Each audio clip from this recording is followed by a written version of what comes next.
Почитувани гледачи, добро вечер и добре дојдовте во ново издание на емисијата Аргумент Плюс. Како што најавив и во Централниот дневник, наш вечерашен гостин е лидерот на Левица Димитар Апасиев. Апасиев, добро вечер и благодарам што сте дел од ова издание на емисијата. Добро вечер, ви благодарам на поканата. Така, размислувајќи со што да почнам, па оваа објава на анкетата на Меѓународниот републикански институт практично ми даде шлагворд и еве, вие сте единствена партија во македонскиот политички спектар кој што се качува од минатата година до сега за 2 места од 4 на 6, значи довербата 6% кај јавноста, и сте единствена партија која што прогресирала за разлика од другите партии кои или стојат или назадуваат. Сигурно дека ве импонира ова што имате да кажете. Па така, формално гледајќи, ние сме против анкети, бидејќи кај нас анкетите служат да креираат наместо да измерат јавно мислење, затоа што се нарачани. Меѓутоа, се осеќа атмосферата на кревање на рейтингот на Левица и нас не ни требаат анкети за тоа да го потврдат.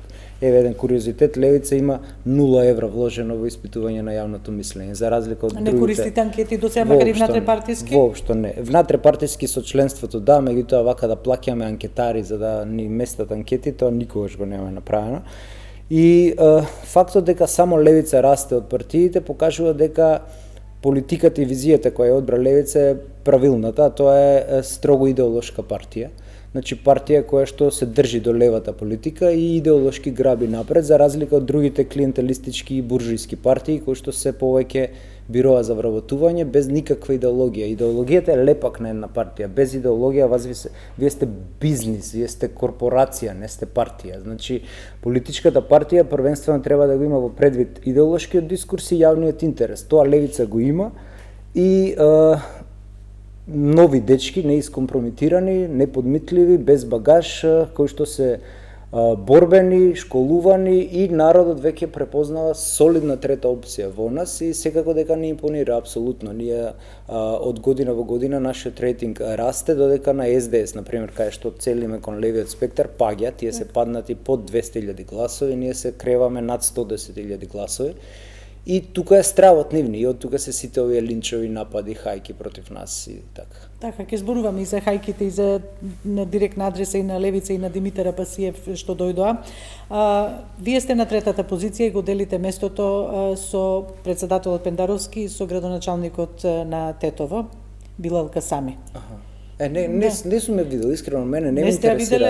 Не, анкетата добро, меѓутоа според анкета ме контаминираат кога ќе ги прочитам, се те ограничуваат, па што јас тука не воопшто не ги гледам истина. Добре, ево уште за ова ќе ве прашам тогаш. Никола Груевски е со највисок рейтинг. Тоа е парадоксот, значи да како беше Грујо го врати, буквално тоа го направи. Ако не пак да се врати Груевски, нели така беше да се врати, да. Значи еден од најкорумпираните политичари успеа покрај вакви лилипутанци и неспособњаковичи да избие на прво место, и тоа е пораз за целата влада и за целиот наратив на шарена револуција, кога оној против кој се боревме сега не е најпознат, тоест политичар со најголем рейтинг. Тоа е поразително за нив како власт која што успеа сите идеали на тој бран на протести да ги шитнат буквално, и тоа зашто? За ништо, буквално за ништо. Значи го променија името, станавме северно македонци за да влеземе во НАТО. Никакви придобивки, еве секој втор ден има дојави за бомби,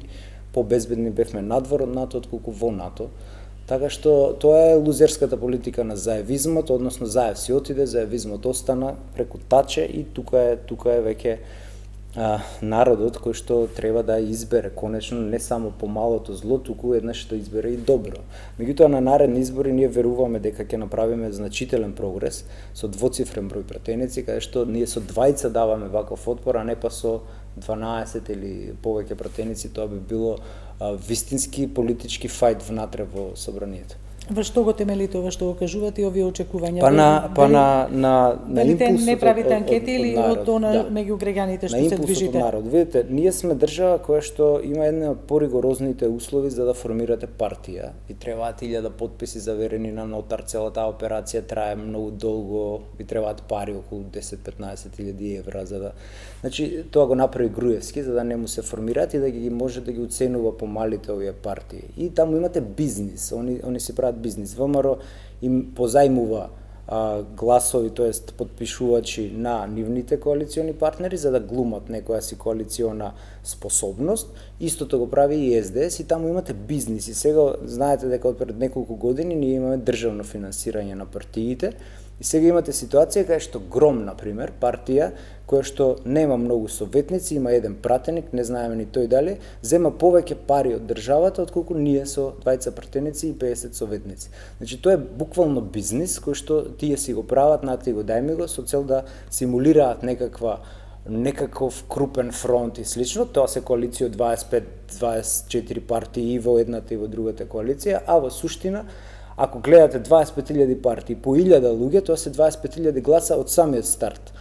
Еве само фамилијата да гласа за нив, пута 4, тоа се 100.000 гласа. И кога од 200.000 на СДС ќе ги одземете овие 100.000 гласа, тогаш СДС сама на сама со Левица, тогаш Левица е појака од СДС формално во гласови. И од тука е стравот нивни, од тука е фрустрацијата и јас ги разбирам, меѓутоа нивниот пат и нивната посокизација е научно предвидлива во политиколошките науки и тоа им се случува, тоа е незапирлив процес без оглед што тие гребат со ногти сега и овие кампањи што ги прават сега овие. Така завршија, така да, мислам, ја финализира во саботата, да. Да. Значи тоа е класично како предизборна кампања, како утре да ќе има избори, па сега со химни ние ќе пееме. Добро, тоа и сите вака и се збори дека што СДСМ излегува на терен со такви кампањи, дека сигурно можеби ќе има некои предвремени избори на пролет. Вашите сознанија кои се? Вие исто се залагате за избори колку што е можно побрзо. Па немаме некои сознанија, нашите сознанија се дека тие, како што рече Али Ахмети, како до сега, ќе се исчибаат до крај, бидејќи со киднапирањето на овој Кастриот, тие си имаат мнозинство, какво такво, се шпекулира дека, не знаејќи кај да лута, дека и Алијанса ќе влезе сега, тоа веќе го гледаме во парламентот. Се прават некои преговори, меѓутоа нема ништо. Бидејќи до сега ние бевме координирани као опозиција, во смисла не им правевме кворум никогаш.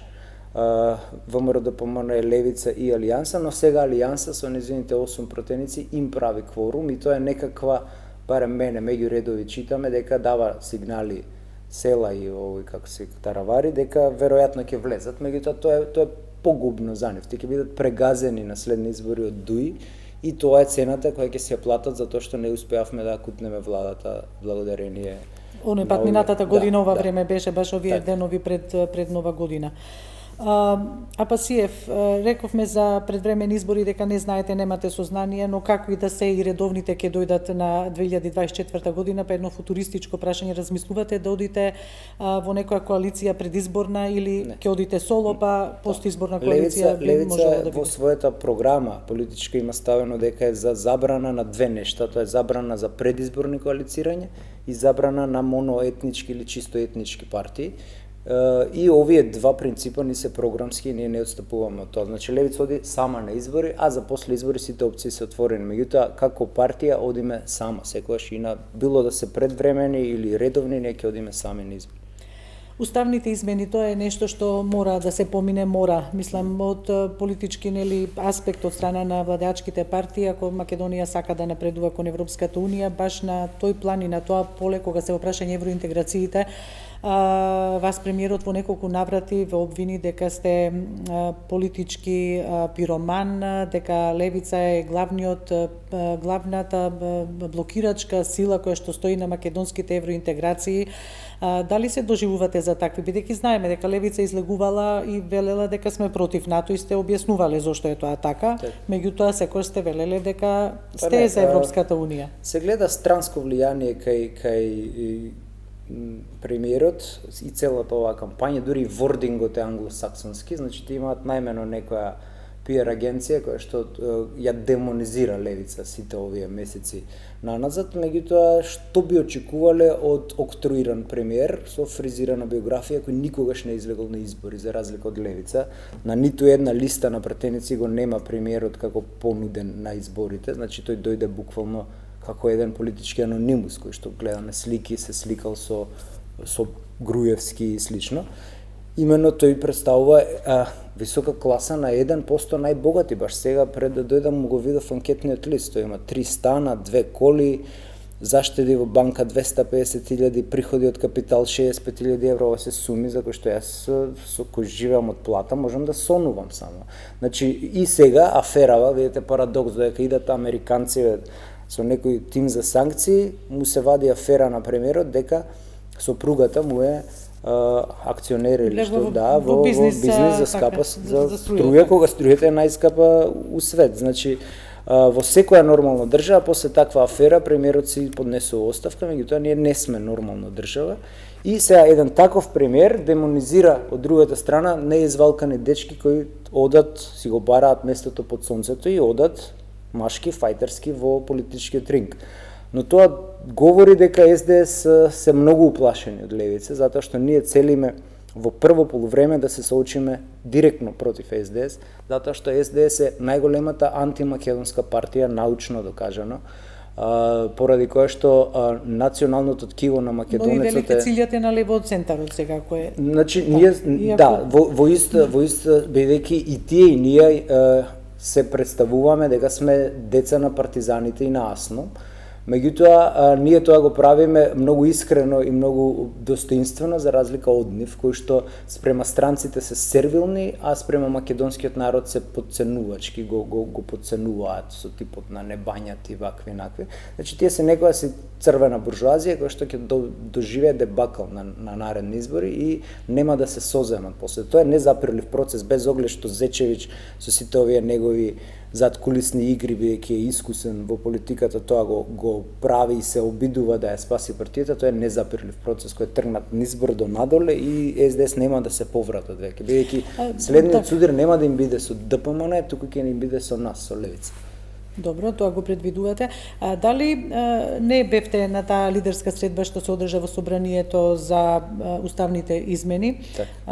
Рековте после тоа дека не одите затоа што вие сте го кажале јасно ставот, бидејќи нема да поддржите уставни измени, но дали после овие напади, вие кога не го обвинивте, туку рековте дека се политички некоректни, дека премиерот сега се спушта во рамките на дневна политика, па како партиец реагира, дали можеби побарал премиерот средба со вас? Не. Нема побарано, се гледаме во собрание вака некојаш, на последно се видовме на пратенички прашања, меѓутоа вака немаме контакти. Околу уставните измени, Апасиев, како мислите дека ќе поминате ве? Не, нема да има уставни измени. Можеби да го бидејќи владеачкото мнозинство вели дека располагаат, дека секојаш има еден кружок проевропски ориентирани од опозицијата. Такви балкански методи да ги затворат во хотел, колку им фалат, 7-8 сега им фалат, не знам. Меѓутоа ти имаат и внатре проблеми, има еден од СДС кој нема да гласа, Павле Трајанов нема да гласа. Овие албански национал-шовинисти ќе постават нереални услови за албанскиот јазик, за федерализација, така што нема да дојде до уставни измени, или ако дојде ќе биде така такви гангстерски методи. Ние мислите дека повторно би поминали иако има препораки од странците? Сега за разлика од преспански и притисокот е помал. Меѓутоа тоа е она што од готова вересија го направи СДС. Тоа е како јас да дадам вашата куќа под хипотека, кој сум јас кога не сум сопственик. Така и они ветија дека ќе има измени, меѓутоа немаат гласови. Така тоа е обврска што си ја превзеле дека ќе го направат тоа.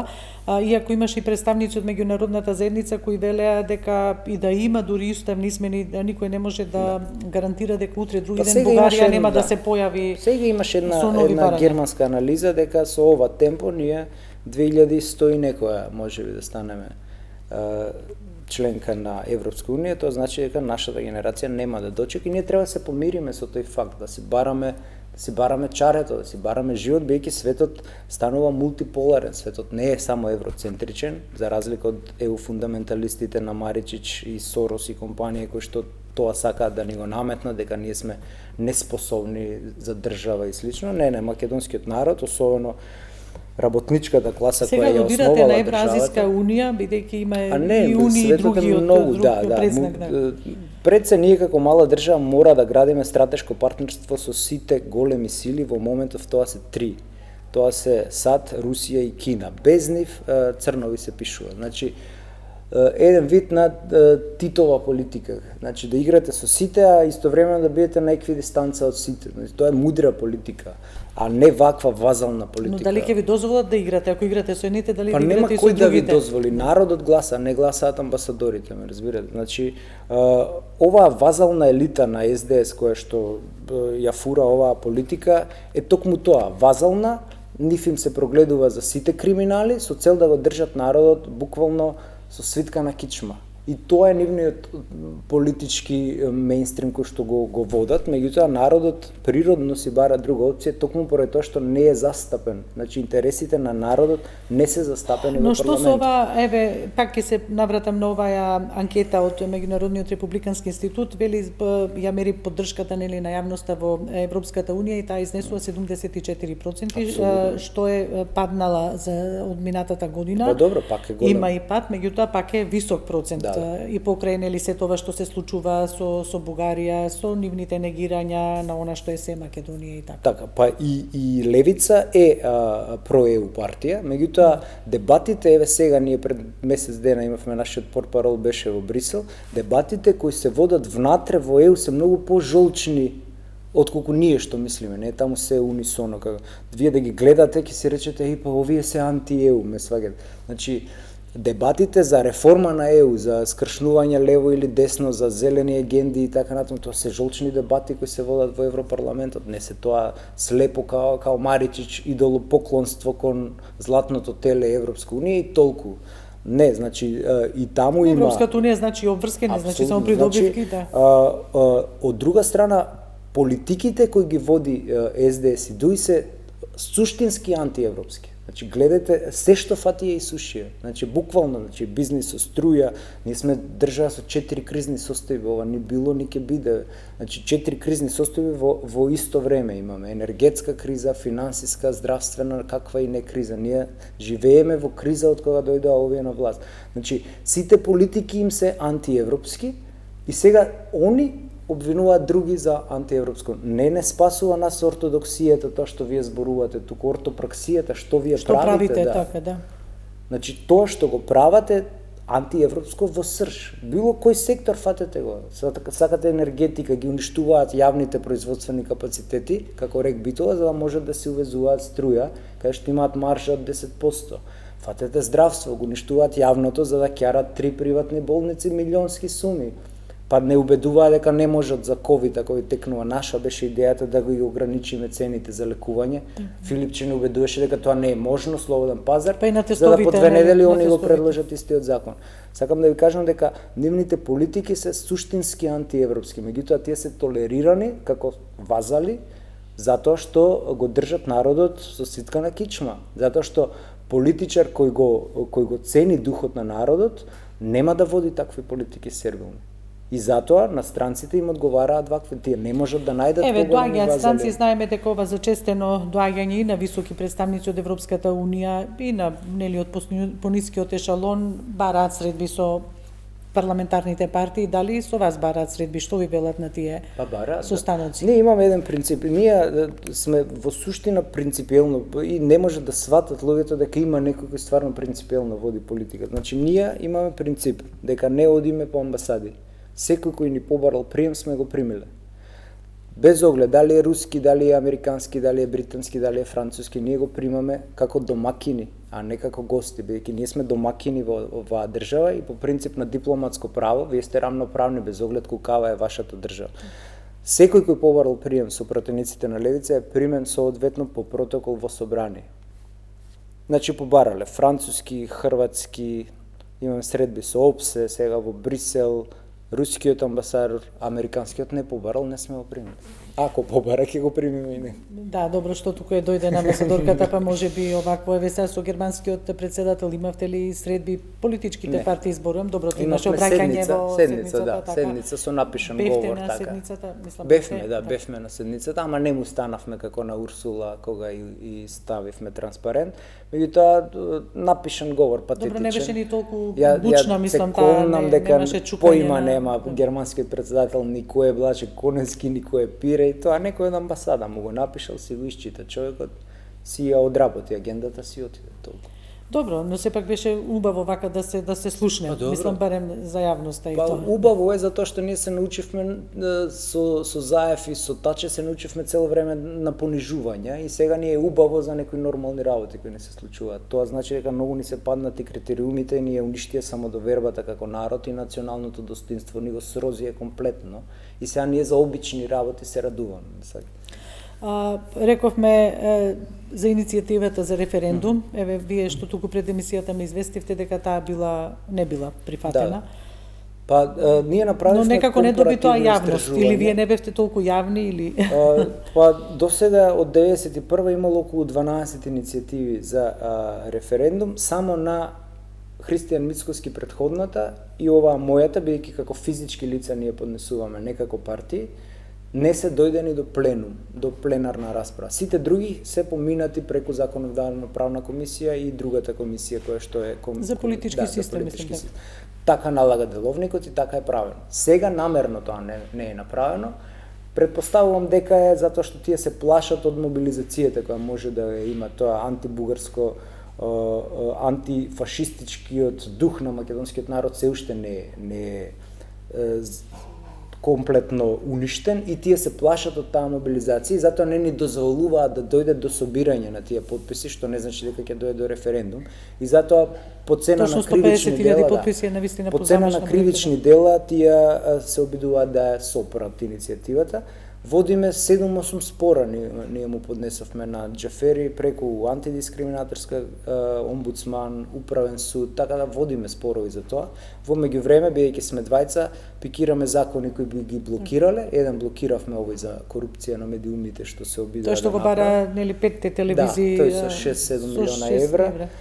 Сега пикираме уште 2-3 закони до нова година да блокираме и соодветно на нашите проценки ние ќе блокираме се што мислиме дека е штетно и тоа само ја зголемува тензијата, а Џафери за ова ќе понесе правна одговорност кога тогаш. Значи овие се дела кои, значи спречување избори и гласање е повеќе годишна затворска казна. Тоа не е мачки на кашлица, да мислите. И сите кога се на власт се многу мокни. Тие не сваќаат дека во доменот на политиката има нешто што се вика јавно право. Значи нешто е право, не се политика. И кога играте вие противправно, ќе се носите и не само политичка, туку и правна одговорност и ние тоа не им го забораваме. Добро, гледам дека со колка важет зборувате за правото, иако нели владењето на правото е на многу, право, на многу ниски гранки, како и да ја сега ќе најавам пауза за реклами, па продолжуваме со интервјуто. Реклами. Почитувани, ја следите Аргумент Плюс, продолжуваме со разговорот со лидерот на Левица Димитар Апасиев. Апасиев, еве, беше американски тим во контекст на таа наша борба за организиран криминал, против организираниот криминал и корупцијата, за кој што добиваме многу лоши оценки од целата меѓународна јавност. Мислам дека сега многу директно, јасно и отворено, како никогаш предходно, се најавуваат некакви санкции од Соединетите Американски држави, тимот за санкции бил тука. Дали очекувате проширување на таа црна листа и кој евентуално би се нашол на истата? Не знам, јас не очекувам ништо од американците, бидејќи нивните инсталации овдека се најкриминогени. Значи не заборавајте, Дуј не е партија, тоа е мафија, тоа се кланови кои што си од шверц, сето криумчарење оди преку нив. Го имате СДС кој што функционира како парадржава, значи се е окупирано од нив и сега вие при парадоксално истиот ден кога беа тие тим за санкции е аферата на премиерот за сопругата која е класична корупција, висока корупција. Тоа е фасада, значи тоа е еден циркус максимус од кој што нема ништо да испадне. Тоа се домашни работи. И ние не дознавме дали американците дошле по наше барање или сами дошле, бидејќи и во едниот и во другиот случај е поразително.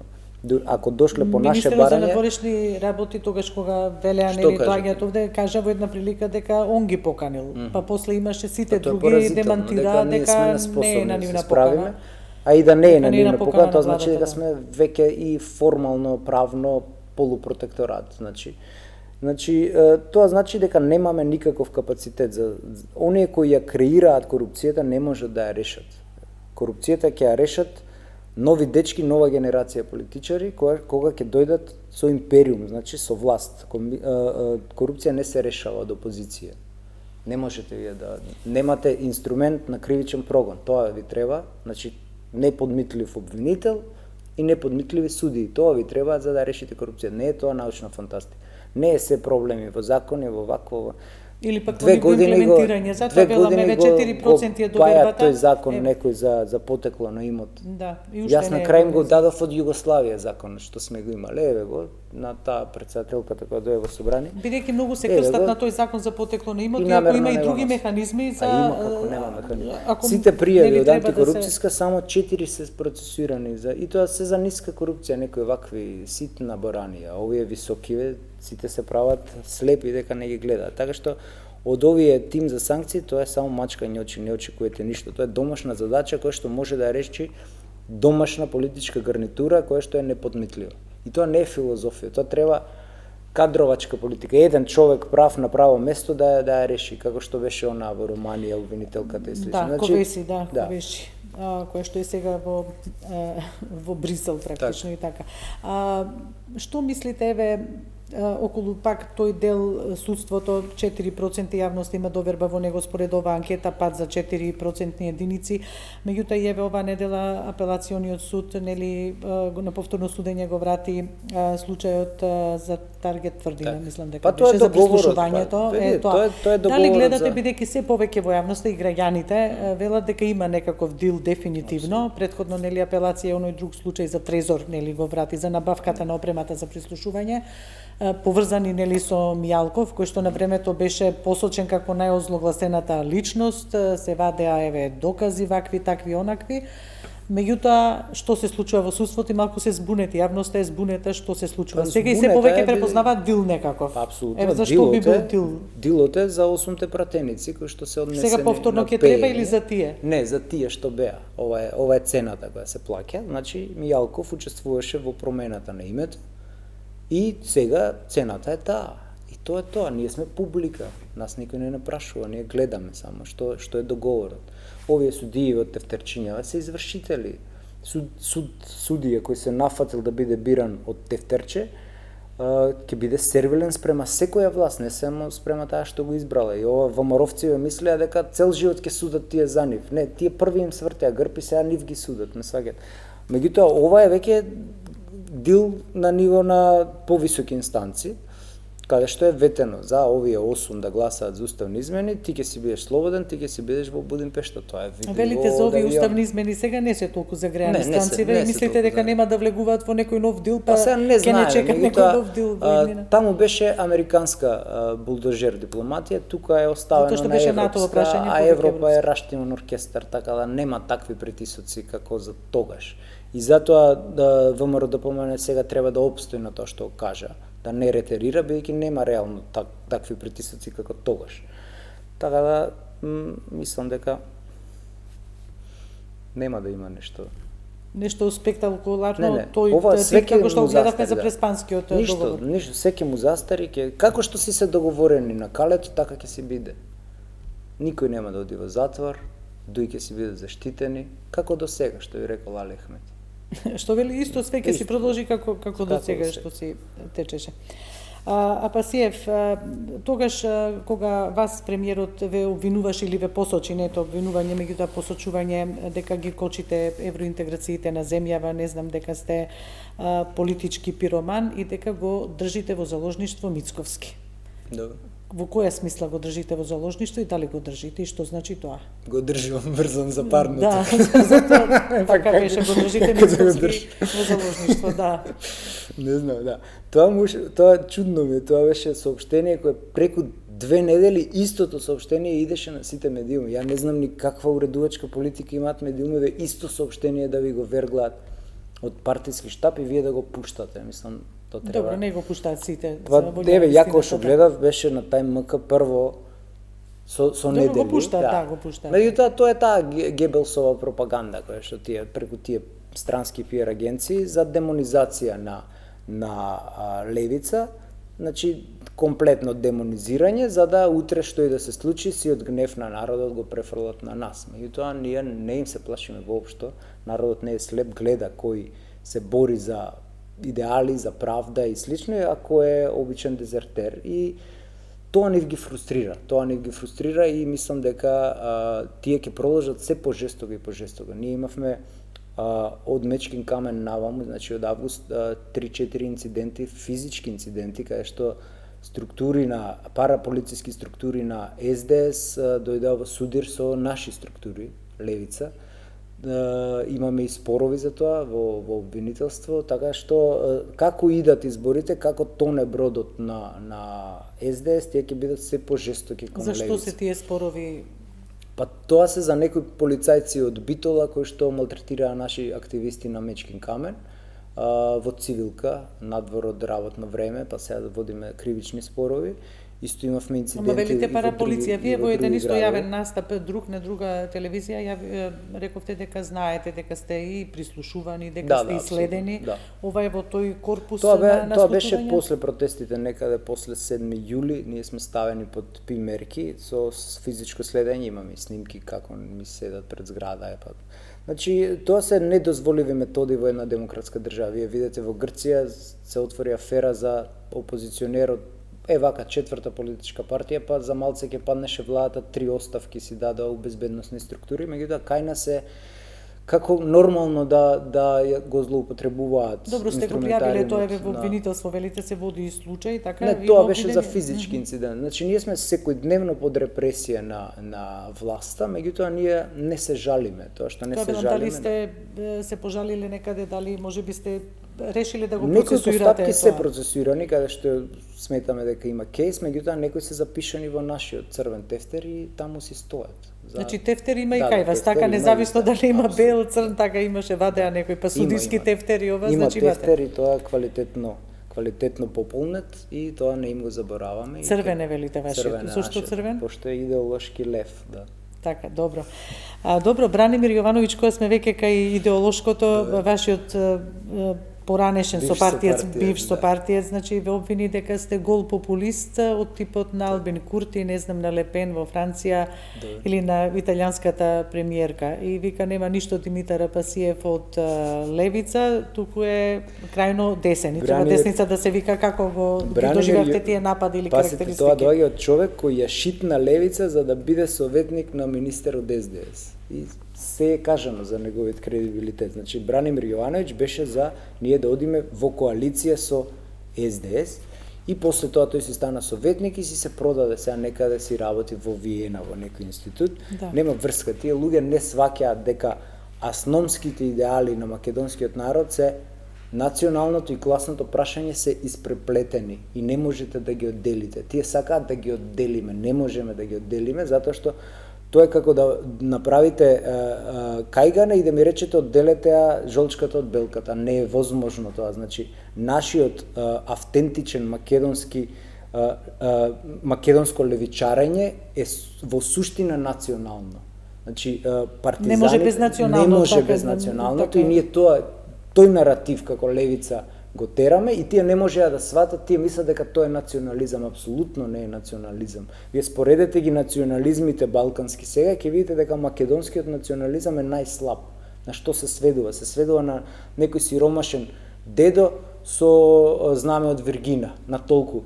Во ситуација кога имате разјарен велико бугарски фашизам со отварање на клубови преку тајни служби и велико албански национал-шовинизам преку сецесионизам на Западна Македонија. Сега вие во такви, едното спонзорирано од бугарска тајна служба, другото спонзорирано од црни пари од Косово, вие викате, не, овие национализми не ги гледаме ние, само македонскиот ќе го гледаме. Невозможно е тоа. И тука беше всушност и идеолошкиот судир помеѓу моето крило практично и фракциите на Бранимир и на Здравко Савецки. Невозможноста да го сватат дека националното и класното прашање во наши прилики се испреплетени. Дали жалите ве што дојде до пресек на вашите комуникации? Да бев со овој памет многу порано ќе ги избркавме од партија. Значи, од кога ние завршивме со нив партијата како да се ослободи од некој тек и лет на нагоре. Значи, тоа значи дека нашата визија на луѓето кои се сега во президиум се покажало како оправдана во дадените историски прилики. И во предпоставувам актуелната констелација на случувањата, Так. нели, во и околу земјава. Што со руските врски? Ви ги припишуваат дека левица е практично руска инсталација овде, дека руски пари не знам, стојат за вашето функционирање? Веројатно тоа што имам учено руски јазик, еднаш тоа ми го извадија дека ми било греф, и тоа што имам два пати на студиски престои во Русија и во Москва и во Петербург отидено, веројатно тоа го вадат. Јас од Русија имам само една членска карта во Государствена библиотека, толку. Сега последно, видите го абсурдот за овој министер наш за надворешни, вика тие беа во Москва, тој не сваќа, ние комуницираме со идеолошки сродни партии, тоа се Комунистичка партија на Кина, каде што не канат на настани, и Комунистичка партија на Русија, каде што исто така не канат на настани. Како што имаат СДС сестрински партии, не знам со ово и со оно, ние така си имаме идеолошки блиски партии. И сега, Комунистичката партија во Русија, која не покани на настан, каде што отидоа двајца наши делегати, е опозициона партија во Русија. Таа е против Путин. Против Путин, да. Да. И они тоа ни го земаат за зло и викаат вие сте путиновци. Тоа е, толку разбираат, не знам што да кажам. И не ни мислам не, да се дали ви пречи, брани, да речеме, вешто... Па не ни пречи, тоа е дел од нивниот наратив. Они тој филм го фураат, бидејќи немаат ништо што да ни извадат. Ние не сме корумпирани да ни вадат афери. Не сме на власт исто така да ни вадат афери и сега да што ќе се фатат. Дали им пречи еве тоа, на граѓаните што доаѓаат, што ве симпатишат или се зачленуваат во партијата, ве поддржуваат бидејќи еве бројките го кажуваат тоа дека растете. Тие мислат дека мислат дека ни прават штета, а во суштина левица го артикулира она што народот го мисли. Во ситуација кога народот е проруски расположен, левица тоа го кажува и тие викаат, вие сте проруски. Не, народот е проруски, не е левица проруска, ме разбирате. Значи, зборуваме за овој глобален судир на колективниот Запад и апропо судирот во Украина и на Русија како една од светските сили. Ни останува уште многу малку време. Денеска почна дебатата за буџетот, за левица. Буџетот е инфлацијата и задолжувањата се основни обележја, велите, на предлог буџетот за 2023 и граѓаните се ги дозакопува во должничко робство. Апсолутно. Значи, вложите, мислам дека и амандмани, не знам дали дел се прифатија. Буџетот е најголем до сега. Тие кога дојдоа на власт беше 3 милиарди, сега е 5 милиарди, 5,5 милиарди скоро. Значи немало оволкав буџет.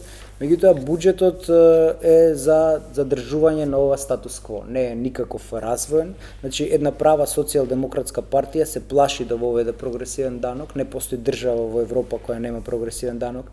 Се плаши да воведе данок на луксус, се плаши да воведе данок на богатство, се плаши да воведе данок за експлоатација, данок на наследство. Сите тие се прогресивни, кои што можат да земат од богатите и да им дадат на сиромашните, меѓутоа тие тоа не го прават.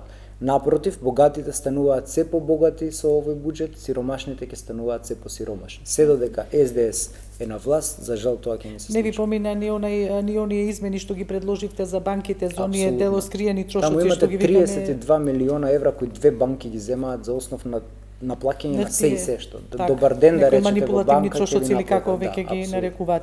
Само што ова, Димитар, околу овие регистрацијата на овие здруженија, вие велите дека се фашистички бугарските здруженија овде во Охрид во Битола и кривична пријава која влезе во процедура, велите не застанувате тука, мислам не застанувате кога се во прашање правните механизми алатки, а ќе чекате до февруар, мислам дека беше рокот кога ќе треба они да сменат нешто па дури во статутот и имат и предуставен суд. Што понатаму со овие здруженија се повеќе заликува дека се нели за провокација. Да, овие здруженија се провокација, треба да се забранат, тие се финансирани од бугарски тајни служби со цел да, како пропагандите во 19-20 век кога биле за време на балкански војни, истото, за жал тоа го направи СДС. Со кусогледната политика ги врати овие повампирени национализми на соседите да се инфилтрираат кај нас и буквално со пари да си купуваат бугарска национална наместо тој договор нели да биде за добрососедство, за пријателство, за поголема соработка, некако уште поголем јас направи. Тоа е кусогледоста на Заев и за жал цената ја плаќаме ние како нација. Димитар, дојдовме до крајот на емисијата. Благодарам што бевте дел од ова издание на Аргумент Плюс и благодарност до гледачите за вниманието со кое не следеа и до некоја следна прилика. Довидување. Довидување и вама, Пасиев.